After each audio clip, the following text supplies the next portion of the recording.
Hasbi, mungkin untuk berulang lagi Pak Hasbi, ini pemerintah kan ada mencatat 2,3 juta tenaga honorer di pusat daerah. Apakah ini sebetulnya datanya sudah tepat Pak Hasbi atau mungkin ini bisa saja lebih? Ini memang sebenarnya saya udah lama sebenarnya ya, itu boleh deh dibuka nanti teman-teman di DPR RI termasuk di pemerintahan ya, Kemenpan RB, itu sudah pernah saya buat suatu rekomendasi ya, kalau nggak salah di tahun 2016. Saya minta supaya per 31 Desember 2016 waktu itu, supaya ini dikunci, waktu itu masih data kita sekitar 1 jutaan ya, kurang lebih.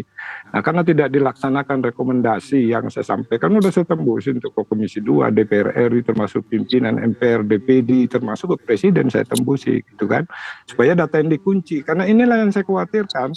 Karena data tidak dikunci, akhirnya membengkak kurang lebih angka 2.500.000, tapi oke lah. Ini memang masih perlu kita membuat data yang valid, karena ini kan terkait nanti kebijakan bagaimana memproteknya juga dalam APBN, kemudian formasi dan lain-lain sebagainya. Oleh karena itu saya sendiri di forum mendorong supaya pemerintah pusat ya dorong juga tuh pemerintah daerah supaya melakukan pemetaan sehingga keluar nanti formasi-formasi yang dibutuhkan di daerah, disesuaikan juga jumlah tenaga honorer. Ini kan akan menjadi masalah tersendiri kalau tidak ada skenario yang baik.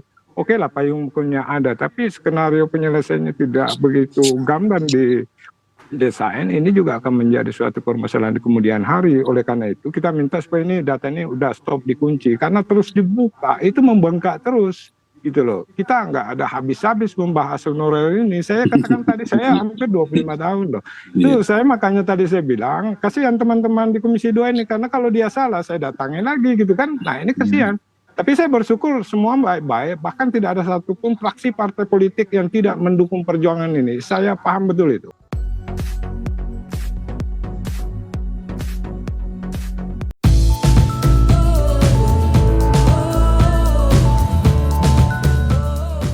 Baru saja kita mendengarkan penjelasan terkait pendataan non-ASN yang kemarin dilakukan, data yang mencapai 2,3 juta. Hari ini Bapak Ibu, data ini sudah membengkak menjadi 4,5 juta.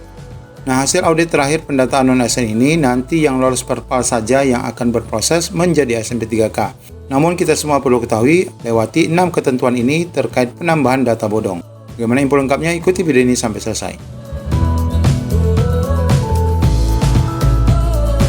Ya, dari hasil pendataan non-ASN yang berjumlah 2,3 juta yang saat ini terus membengkak, di sini ada beberapa informasi berkenaan dengan pengangkatan honorer menjadi P3K ataupun PNS. Nah, di sini dijelaskan part-time jenis ASN menyambi, honorer seluruh bidang siap-siap saja. Dan ini nanti akan kita jelaskan 6 hal terkait honorer bodong yang menyebabkan data pendataan ASN membengkak. Setelah RUU ASN disahkan pada tanggal 3 Oktober kemarin, jutaan honorer masih harus menanti kepastian apakah akan masuk dalam part-time ataupun full-time. Masa menunggu kepastian itu tidak sebentar, lantaran penyusunan PP turunan ASN yang akan mengatur mekanisme pengangkatan honorer menjadi P3K itu diperkirakan butuh waktu sekitar 6 bulan. Nah, sebagaimana yang kita hitung kemarin, targetnya sampai April 2024. Di PP Manajemen ASN Turunan, nantinya diatur kriteria honorer yang akan diangkat menjadi P3K, baik itu part-time, full-time, bahkan mungkin menjadi PNS. Ya, seperti rekan-rekan Satpol PP ya. Namun ini banyak yang cemburu Bapak Ibu, kenapa Satpol PP saja yang bisa jadi PNS. Pengklasteran honorer tersebut sudah tentu berkaitan erat dengan pendapatan yang bakal diterima, berapa gaji part-time dan full-time. Nah, sebagaimana kita ketahui dalam undang-undang ini, mereka yang masih honorer itu masih bisa bekerja sampai dengan Desember 2024 sebagai status honorer.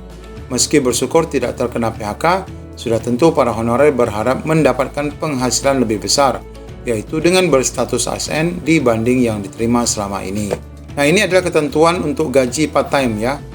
Untuk gaji part-time dan full-time sudah tentu besarannya tidak sama, di mana ini nanti akan tergantung tugas, bidang kerja, dan wewenang masing-masing.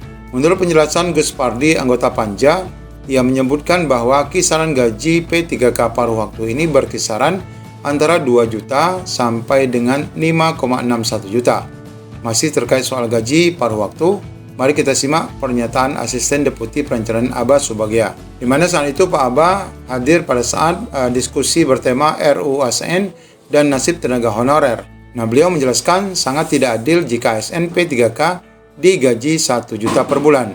Misalnya, sementara jam kerjanya harus full time dan berada seharian di tempat kerja. Namun sebaliknya, jika diberi 5 juta per bulan, pemerintah tidak akan mampu menyediakan anggaran karena kemampuan fiskal lagi cekak. Ya sudah, 1 juta. Ini transisi. Kalau kondisi keuangan normal, maka P3K part-time bisa menjadi full-time. Nah, menurut penjelasan Pak Abah, di sini gajinya bahkan lebih kecil ya, hanya 1 juta. Ya, terkait dengan pembengkakan data non-ASN yang nanti akan diangkat Bapak Ibu, kita cek dulu Bapak Ibu beberapa hal yang terkait honorer bodong ya, yang disisipkan oleh pemerintah daerah. Ini ada beberapa hal yang mesti kita pahami, bahwa yang pertama, honorer bodong itu nanti akan langsung dicoret. Saat kerja bersama Komisi 2, Menpan Azrul Anas menjelaskan bahwa audit data honorer yang dia minta dilakukan oleh BPKP dan saat ini masih berproses merupakan audit secara acak, bukan menyeluruh.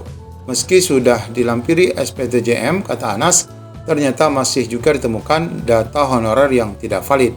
Karena itu, Anas mengatakan dirinya sudah meminta audit honorer dilakukan kembali dan itu dilakukan secara menyeluruh. Jika data honorer ternyata tidak valid, maka itu akan berdampak hukum. Karena dengan adanya honorer bodong, pasti merugikan teman-teman yang mengabdi lama. Hingga disebutkan di sini, data yang enggak benar otomatis gugur. Jadi rekan-rekan honorer yang tidak ikut dalam pendataan ini kemarin, maka dipastikan nanti datanya pasti akan dicoret. Hal kedua yang diperhatikan adalah jangan sampai honorer asli malah yang tersingkir.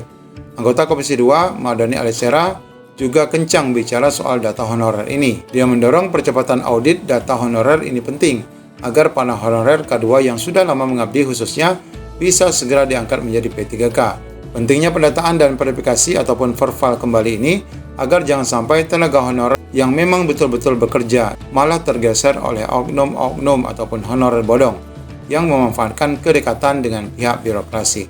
Kemudian hal ketiga, banyak honorer asli yang bahkan belum terdata. Nah, Bapak Ibu, waktu pendataan non-ASN ini kemarin, memang kita ketahui banyak juga honorer yang mungkin belum terdata, Bapak Ibu. Nah, terkait hal ini tentu saja Bapak Ibu nanti Pemda harus ya memberikan klarifikasi terkait data honorer mereka yang belum terdata. Lalu poin keempat, ini kebijakan yang akan dilakukan bahwa honorer yang benar-benar masuk dalam pendataan nanti akan diangkat secara bertahap. Itu paling lambat kelarnya sampai dengan Desember 2024. Mardhani mengatakan proses perpal terhadap data honorer masih terus berlangsung, maka nantinya data yang sudah valid akan segera menjadi P3K secara bertahap. Sebelumnya juga sudah ditemukan ada 1 juta honorer yang dinyatakan titipan ya, alias honorer bodong. Nah, inilah data-data yang pasti merugikan rekan-rekan honorer yang asli ya. Kemudian poin kelima adalah data honorer bikin cemas, di mana terungkapnya kembali kasus honorer bodong ini sebenarnya sudah jauh hari diingatkan oleh Pak Fikri.